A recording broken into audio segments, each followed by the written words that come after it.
ही निवडणूक तशी शेवटचीच आहे. आजच्या घडीला त्यांच्या बरोबर यायला कोणी तयार नाही, कोणी त्यांच्यावर युती करायला तयार नाही. मला वाटतं आज कदाचित मनसे आणि उबाटाच्या जागा वाटपा संदर्भामध्ये घोषणा होण्याची शक्यता नाकारता येत नाही.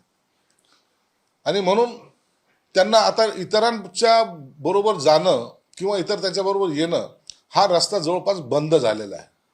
म्हणून आज घोषणा कदाचित होईल आणि यांना स्वतंत्र लढावं लागेल.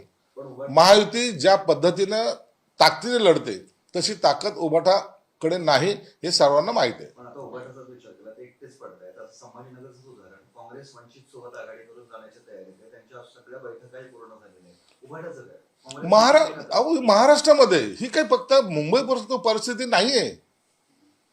तुम्ही नगरपालिका पाहिल्या असतील, तुम्ही आता येणारी महानगरपालिका, कुठेही एकाही महानगरपालिकेमध्ये असं चित्र कुठेच पाहायला मिळणार नाही की जिथं उबाटा काँग्रेस बरोबर किंवा राष्ट्रवादी बरोबर युती करत आहे.